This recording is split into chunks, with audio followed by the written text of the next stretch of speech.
Hello everyone, welcome back to online study on. आज की इस वीडियो में बात करेंगे मोस्ट एक्सपेक्टेड जीके जीएस के सीरीज़ के सेट नंबर 10।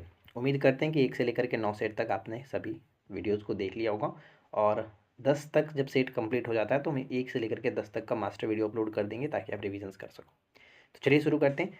सबसे पहला प्रश्न ये कि किस हड़प्पा स्थल से यज्ञ वेदी जो कि फायर ऑल्टर की बात करते हैं मिला हुआ? तो कालीबंगन से और लोथल दोनों स्थान से अगवेदी जो फायर ऑल्टर है वो मिला होता। राष्ट्रीय आय मापने के तरीके कितने हैं? तो राष्ट्रीय आय मापने के 3 तरीके होते हैं, जिसमें राष्ट्र आय विधि होता है, व्यय विधि होता है और उत्पाद विधि होता है। ये 3 प्रकार की तरीके होते हैं जिसमें हम लोग राष्ट्रीय आय को माप सकते हैं। अगला प्रश्न है कि संसद की लोक लेखा समिति के अध्यक्ष कौन होते हैं? संसद की लोक लेखा समिति के अध्यक्ष हैं विपक्ष के सदस्य। विपक्ष के सदस्य या फिर विपक्ष के नेता ही लोक लेखा समिति के अध्यक्ष बनते हैं। राज्य का राज्यपाल अपने कृत्य के लिए उत्तरदायी होता है किसके प्रति? राष्ट्रपति के प्रति। 156 के अनुच्छेद में ये बात कही गई है। उत्तर से दक्षिण की ओर अगर हम बात करें तो इन 3 पर्वतों को सजाने के ऊपर पूछा जाता है। तो सबसे पहले ऊपर में आपका महादेव पर्वत, उसके बाद सतपुड़ा और लास्ट में हमें सह्याद्री पर्वत देखने को मिलता है। तो ये क्रम आप याद रखिएगा, हमेशा प्रश्न देखने को मिलता रहता है। 1965 में स्थापित अग्रवर्ती अध्ययन का भारतीय संस्थान कहाँ है? अग्रवर्ती अध्ययन मतलब एडवांस जो स्टडीज़ हैं उनके लिए संस्थान है चंडीगढ़ में। 1965 में स्थापित किया गया था। टीक की लकड़ी जो है वो अधिक मात्रा में किस स्टेट में मिलता है? टीक की लकड़ी जो है अधिक मात्रा में मध्य प्रदेश के अंतर्गत देखने को मिलेगा, मध्य प्रदेश में। अगला प्रश्न है कि खालसा पंथ के संस्थापक कौन थे? खालसा पंथ के संस्थापक थे गुरु गोविंद सिंह, और गुरु गोविंद सिंह सिखों के अंतिम या फिर 10वें गुरु के रूप में जानते हैं। चलिए, इसके बाद हमारा नेक्स्ट क्वेश्चन बनता है कि भूमध्य रेखा के चतुर्थ वेदी अश्व अक्षांश से लेकर के डोलड्रम की ओर बढ़ने वाली जो हवाएं होती हैं उन्हें किस नाम से जानते हैं? बढ़ने वाली हवाओं को व्यापारिक पवन के नाम से जानते हैं। नेक्स्ट क्वेश्चन की डाउन अंडर, डाउन अंडर जो है वो किस देश को इंगित करता है? डाउन अंडर पद जो है वो ऑस्ट्रेलिया को इंगित करता है, और ऑस्ट्रेलिया की राजधानी क्या होता है? कैनबरा होता है। राष्ट्रीय धातुकर्म प्रयोगशाला कहाँ स्थित है? तो राष्ट्रीय धातुकर्म प्रयोगशाला जमशेदपुर के अंतर्गत देखने को मिलेगा। दीवाने इस्तिहाक, दीवाने इस्तिहाक जो स्टार्ट किया गया था किसके द्वारा? फिरोज शाह तुगलक के द्वारा स्टार्ट किया गया था। तो ये एक प्रकार का क्या था? पेंशन विभाग हुआ करता था। दीवाने इस्तिहाक पेंशन विभाग था। कश्मीर में प्रथम मुस्लिम वंश की स्थापना किसने की थी? कश्मीर में प्रथम मुस्लिम वंश की स्थापना शाहमीर, कश्मीर शाहमीर, नाम दोनों एक जैसा है। जहांगीर ने किसके नेतृत्व में आगरा में एक चित्रशाला का निर्माण कराया था? तो जहांगीर ने किसके नेतृत्व में आगरा में एक चित्रशाला का निर्माण कराया था? आगा राजा, आगा राजा यहाँ पे करेक्ट आंसर है। इसी के नेतृत्व में आगरा में एक चित्रशाला का निर्माण कराया गया। और आप सभी को पता है कि जहांगीर के समय मुगल चित्रकला जो थी वो अपनी चरमोत्कर्ष या फिर प्रकाष्ठा पर था, जबकि मुगल चित्रकला की स्टार्टिंग जो की गई थी वो हुमायूं के द्वारा की गई थी। इसके बाद हम आगे बढ़ते हैं। अगला प्रश्न देखिए, नेक्स्ट वन है कि स्प्रू जो समिति थी 1934 में स्थापित की गई थी। स्प्रू समिति किससे संबंधित था? बेरोजगारी से संबंधित था।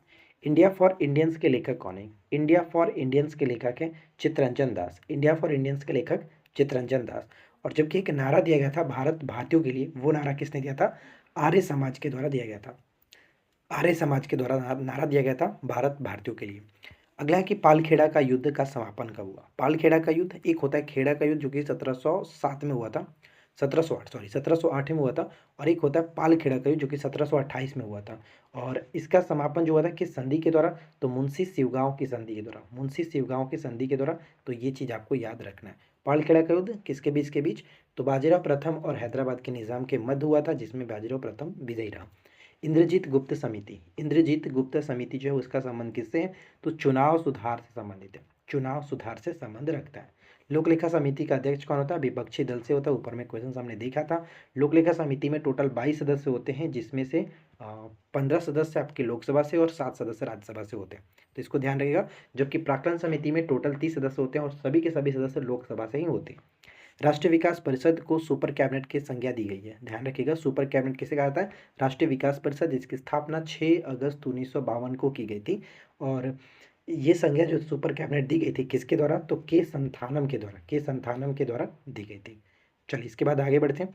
अगला प्रश्न है कि भारत के राष्ट्रपति के चुनाव संबंधी विवादों का निर्णय किया जाता है कहाँ पर? तो सर्वोच्च न्यायालय के अंतर्गत किया जाता है। राष्ट्रपति के चुनाव संबंधी विवादों का जो निर्णय लिया जाता है वो कहाँ पर? सर्वोच्च न्यायालय के अंतर्गत लिया जाता है। द्रविड़ शैली में विमान आमतौर पर किस आकार में होते हैं? तो द्रविड़ शैली में जो विमान होता है, एक्चुअली देखिए अगर मान लीजिए कि ये मंदिर का शिखर है इस तरह के, तो यहाँ से लेकर के यहाँ तक जो होता है इसी को कहा जाता है विमान। ठीक है, विमान कहा जाता है। ऊपर में जो बनता है उसको शिखर कहते हैं, लेकिन ये जो आपका स्तंभ होता है टोटल उसी को विमान कहा जाता है। तो यहाँ पे पूछा क्या जा रहा है कि द्रविड़ शैली में विमान आमतौर पर किस आकार में होते थे, तो पिरामिड के समान। ठीक है, पिरामिड के समान हुआ करते थे। गुड़ पुरुष, अर्थशास्त्र में गुड़ पुरुष गुप्तचर को कहा जाता है, गुड़ पुरुष। ठीक है, गुड़ पुरुष गुप्तचर जो होते थे उनको कहा जाता था। दीवाने रियासत जो है वो स्थापना किसने की थी?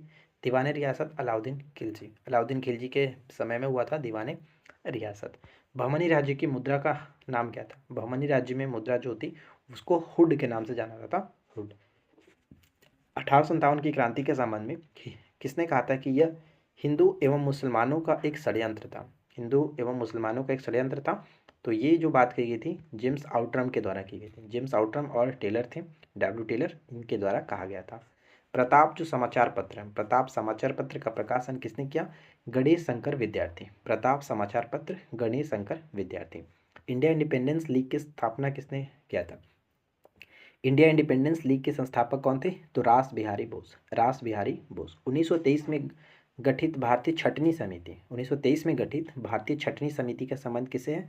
तो शिक्षा से है। तो यहाँ पे ध्यान रखना, छटनी समिति का संबंध शिक्षा से कब गठित हुआ? 1923 में। लोक लेखा समिति के अध्यक्ष का मनोनयन कौन करता है? तो लोक लेखा समिति के अध्यक्ष तो होते हैं विपक्ष के नेता, लेकिन इसके अध्यक्ष के मनोनयन लोकसभा अध्यक्ष के द्वारा की जाती है। अगला प्रश्न है कि अशोक के किस शिलालेख में दक्षिण भारतीय राज्यों का उल्लेख मिलता है? अशोक के किस शिलालेख में दक्षिण भारतीयों के राज्यों का उल्लेख मिलता है? तो द्वितीय मुख्य जो शिलालेख है उसमें मिलता है। गुप्त युग में भूमि जो राजस्व दर था कितना था? गुप्त काल में भूमि राजस्व दर उपज का 1/6 होता था, उपज का छठा हिस्सा हुआ करता था। इसके बाद नेक्स्ट क्वेश्चन है कि 1857 के विद्रोह के दौरान कानपुर में सैनिकों का नेतृत्व किसने किया था?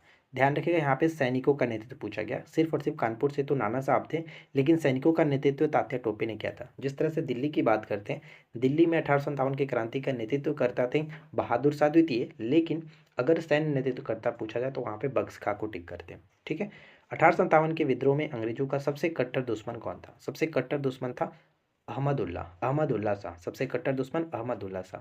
गडकरी विद्रोह कहाँ पर हुआ? तो ये महाराष्ट्र के अंतर्गत हमें गडकरी विद्रोह का जो कि मुख्य केंद्र हम बात करते हैं तो कोल्हापुर 1844 था, ध्यान रखिएगा। खजुराहो का मंगतेश्वर जो मंदिर है, मंगतेश्वर जो मंदिर है, खजुराहो का मंगतेश्वर मंदिर किसको समर्पित है? शिव को समर्पित है। मेरठ में 1857 का जो विद्रोह है वो कब स्टार्ट हुआ? 10 मई 1857 को, 10 मई 1857 को। तबकात ए नासरी का लेखक कौन है? तबकात ए नासरी के लेखक मिन्हास उद सिराज, मिन्हास उद सिराज, ये ध्यान रखिएगा। कोहिनूर हीरा शाहजहां को उपहार में किसने दिया था? शाहजहां को उपहार में किसने दिया था? तो मीर जुमला ने शाहजहां को उपहार में दिया था। इसके बाद है a nation in the making, a nation in the making पुस्तक के लेखक कौन है?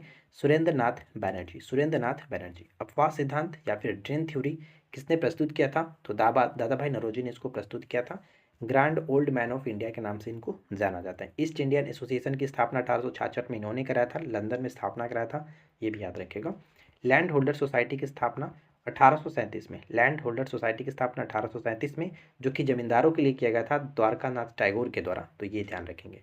तो फ्रेंड्स उम्मीद करते हैं कि आप लोगों को आज का ये सेट नंबर 10 भी अच्छे से समझ में आया होगा और अच्छा भी लगा होगा। वीडियो पसंद आया तो लाइक एंड शेयर करिए, चैनल पे पहली बार आए तो सब्सक्राइब करके नोटिफिकेशन बेल आइकन को ऑल पे सेट कर लीजिएगा।